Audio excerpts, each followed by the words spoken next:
Hello viewers, I Susan Sahu, teacher in social studies. Welcome you all to class 9 history chapter number 4. We are continuing forest society and colonialism, and this is part 3. So let us start this portion. Here we will start from a concept hunting, and the question is who could hunt. इसका मतलब ये है, पिछले वाला जो part में हम पढ़े हैं कि the Britishers they have brought a new officer we can say Dietrich Brandis who was from German. They have implemented forest act. Forest act जब इम्प्लीमेंट हुआ वो कैसे पाबंदी लग गया जो फॉरेस्ट प्रोडक्ट के ऊपर. लोग नहीं जा सकते इसके अंदर, अगर कोई जाए तो उनको फ़ाइन देना पड़ता था. तो ये सब जो हुआ धीरे धीरे सब रेस्ट्रिक्शन हो गया. तो इसलिए पूछा जा रहा है कि हु कुड हंट, मतलब अब तो रेस्ट्रिक्शन हो गया, कोई जो चाहे वो हंटिंग नहीं कर पाएंगे, तो कौन हंट कर सकते हैं. तो उस ये जानने से पहले जानकारी लेते हैं यह हंटिंग क्या क्या होता था और कैसे होता था. ये एक बॉय का पिक्चर है जो कि राइट साइड में जो हाथ में रखा है बाम्बो से बना हुआ एक लकड़ी, उससे एक रस्सी जैसा धागा जैसा एक जॉइंट होता है, उसमें एक नेल रहता है जो कि नेल के साथ कुछ खाना, मछली का खाना जोड़ दिया जाता है, फिर मछली उसको खाते हैं. मछली खाते के समय में ये पूरा खींच लेते हैं तो मछली आ जाते हैं उसके साथ, और मछली पकड़ने का ये एक तरीका है fishing. Children accompany their parents to the forest and learn early how to fish. मछली कैसे पकड़ते हैं उनको पता चल जाता है. और क्या करते हैं, collect forest produce and cultivate. The bamboo trap which was the boy holding in his right hand is kept at the mouth of a stream. The fish flow into it. जैसा कि मैं बताया, मछली वो खाना के चक्कर में आके वो नेल को खा लेता है और वो जो बच्चा जो है वो खींच लेता है. खींचने के बाद ये आ जाता है ऊपर. तो ऐसे ही हंटिंग किया जाता है फिशिंग का. It is a part. Next, who could hunt का नेक्स्ट पार्ट जो है 18 नंबर फिगर किताब के अनुसार, Lord Reading hunting in Nepal. इसका मतलब ये है, you can see just the some of the tigers they are lying on the ground. मतलब ये बाघ को शिकार किए हैं. और जो ये साहब खड़े हैं वो सिर्फ ये लगाए हैं, गोली लगाए हैं. बाकी उससे पहले ऐसे बताया जा रहा है कि लोकल लोग जो हैं वो बाघ को बहुत टेक्निकली पकड़े हैं, और ये जो साहब हैं ये सिर्फ बाघ को लगाए हैं, मतलब गोली लगाए हैं. पहले से बाघ को कहीं निशाना करके रखे होंगे और बाघ को ये मारे हैं. तो उनका एक रिकॉर्ड रहता था, एक कंपटीशन हो जाता था उस समय में. जंगली जानवर को सिर्फ वो लोग मार सकते हैं जो कि अंग्रेज होंगे, अंग्रेज के साथ रिलेटेड वाले जो कि उनको क्लोज होंगे. तो ये पूरा साफ साफ हो गया कि अंग्रेज वाले ही हंट कर सकते हैं. ओके, चलते हैं और डिस्कशन करने के लिए हु कुड हंट का नेक्स्ट वाला part. Before the forest laws, मतलब फॉरेस्ट लॉज से पहले, मेनी पीपल हु लिव्ड और इन द फॉरेस्ट और near the forest, in order to survive they are hunting deer. Then अलग जो एनिमल्स हैं, variety of small animals, bear, rabbit. तो some of the animals which they were feeling like to eat they were hunting. This customary practice was prohibited by forest laws. जब forest laws आया ये सब prohibit हो गया, बंद कर दिया गया, रद्द कर दिया गया, ठप्प कर दिया गया. फिर क्या हुआ, those who were caught hunting were now punished for poaching. अभी जो हंटिंग करते हुए पकड़ा गए तो उनको फाइन भरना पड़ता था. Under colonial rule the scale of hunting increased to such an extent that various species became almost extinct. ये हंटिंग वाला सिचुएशन ऐसा हो गया है, बहुत सारे कैटेगरी का एनिमल अभी धीरे धीरे बंद, मतलब पूरा स्टॉप हो गए, लुप्त हो गए, और उनका ये स्पेसीज और नहीं मिल रहा. आजकल जैसे पहले पहले क्या होता था, हमारे गांव के पास हमारे जो जब मतलब हमारे पेरेंट्स लोग, ग्रैंड पेरेंट्स, उनका पापा ऐसे जो रहते थे, बाघ आ जाते थे गांव को और कोई जंगली जानवर आ जाते थे. लेकिन आजकल ढूंढने से भी नहीं मिलता है, सिर्फ हमको मिलता है कहाँ, जू में, राइट. तो ऐसे ही सिचुएशन हो गया. The British saw large animals and as a sign and as of wild. तो ये ब्रिटिशर्स लोगों को ये भी देखा गया कि ये ठीक तो है, लेकिन ये जो हंटिंग है, जो एनिमल हंटिंग है, ये सिर्फ और सिर्फ ब्रिटिश लोगों को ही ये एक्सेप्टेबल या उनके द्वारा किया जाता था। फिर देखते हैं ये पॉइंट को कंटिन्यू करते हुए, they believe that by killing dangerous animals the British would civilise India. Dangerous animal को जंगल से मार के ब्रिटिश लोग इंडिया को सिविलाइज करेंगे और संस्कारित बनाएंगे। They gave rewards for killing the of tigers, wolves and other animals on the grounds they passed to threat to cultivators. Cultivators मतलब जो कि किसान भाई थे, उनको जो हमला करने वाले जानवर थे, अगर वो जानवर को कोई मार देता, जैसे कि टाइगर को कोई मारा, वोल्व्स को कोई मारा, तो उनको क्या दिया जाता, इनाम दिया जाता था, रिवार्ड्स। तो ऐसा ही मतलब एक कंपटीशन जैसा हम कह सकते हैं, जो ये हार्मफुल वाला या वाइल्ड एनिमल को जो मार सकता था उनको रिवार्ड मिलता था। Over 80,000 tigers, you just calculate it, 80,000 tigers, 1,50,000 leopards, 2 lakhs of owls, ये सब मारा गया, killed for reward in the period कितना से कितना 1875 टू 1925, मतलब 50 साल के अंदर, 50 साल के अंदर इतने सारे एनिमल्स को मार दिया गया है रिवार्ड के चक्कर में। ठीक है, इनाम के चक्कर में इतने सारे एनिमल्स को मार दिए। देखो, the Maharaja of Surguja, Surguja का जो महाराजा थे वो अकेला 1157 मतलब 1157 टाइगर्स वो अकेला मारे हैं, 2000 लियोपार्ड्स मारे हैं। 1957 के अंदर ये 1157 टाइगर मारे हैं, 2000 लियोपार्ड मारे हैं। You see the competition mind in them.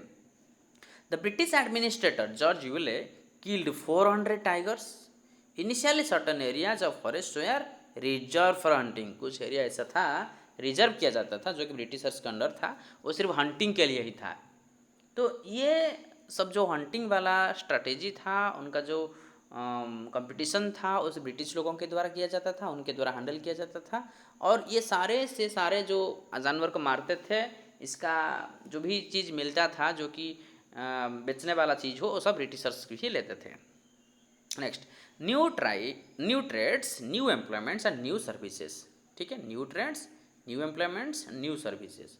तो ट्रेड्स, एम्प्लॉयमेंट, सर्विसेज, ये किसके लिए बेनिफिशियल हुआ वो भी हमको देखना है।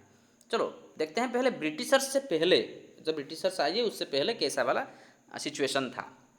While people lost out in many ways after the forest department to control of the forest, मतलब ये जब फॉरेस्ट डिपार्टमेंट के अंडर में या उनके कब्जा में जब फॉरेस्ट आ गया, उस समय में लोगों का सिचुएशन क्या हुआ।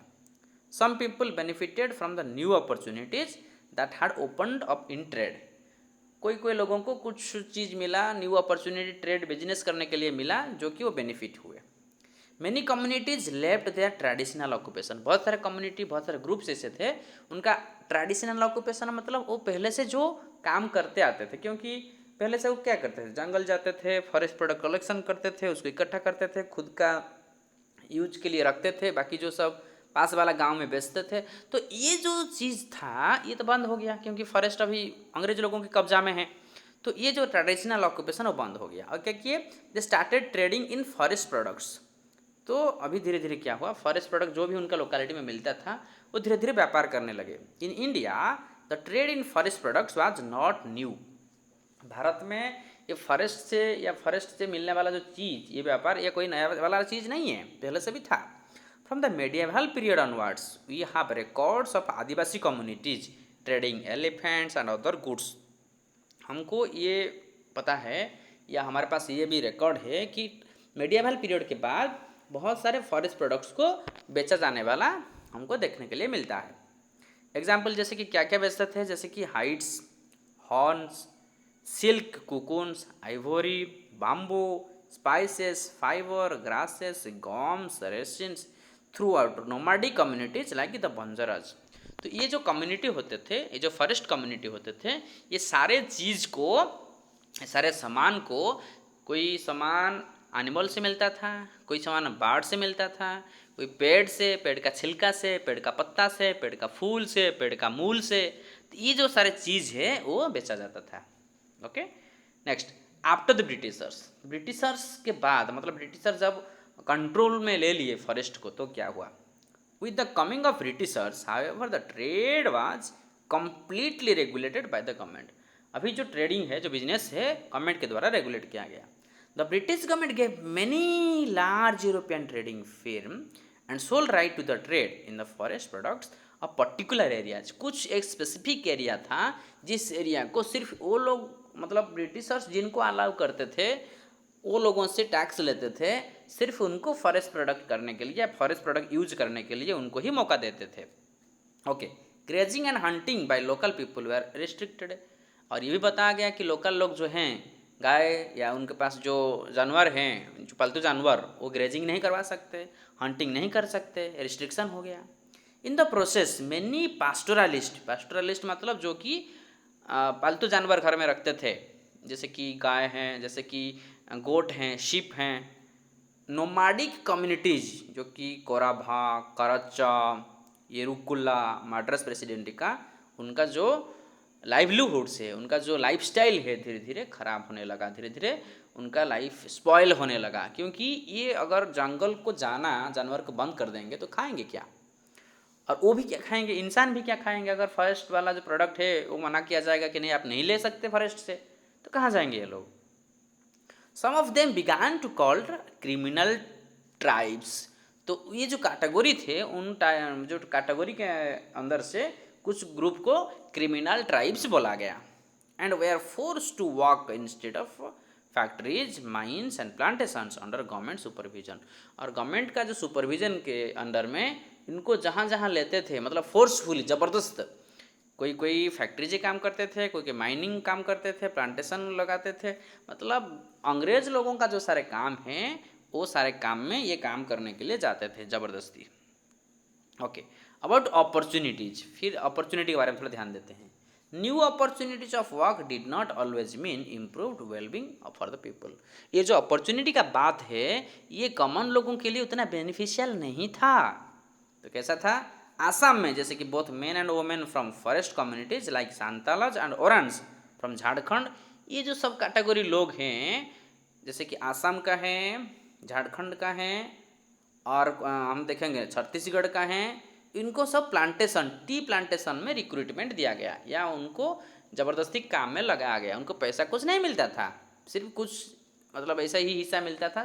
शायद उनको खाने के लिए दिए होंगे या नहीं होंगे, वो भी क्वेश्चन मार्क में है। तो उनको ज़बरदस्ती प्लांटेशन वर्क, टी प्लांटेशन मतलब टी प्रोडक्शन के लिए यूज किया जाता था। देयर वेजेस वेयर लो, उनका जो पैसा मिलता था बहुत लो मिलता था। Conditions of work were very bad, जो सिचुएशन में वो काम करते थे वो बहुत ख़राब था। They could not return easily to their home villages from where they had been recruited. इसका मतलब ये है, जिस गांव में वो काम करते थे वो उनका गांव से बहुत दूर था, और उनका जो काम का स्थान से, या जो जिस जगह में वो काम करते थे, उस जगह से उनका गांव को आना वो मुश्किल ही था। तो ये बहुत प्रॉब्लम होता था लोगों को। एक बार आप किसी जगह में काम करने के लिए चले गए, वो ब्रिटिश के अंडर, तो गए, और रिटर्न करना शायद नामुमकिन हो जाता था, ऐसा ही सिचुएशन था। So dear viewers, this is all about the portion of the day. Once again will meet in the next portion, next video. Till that take care of studies. Thank you all.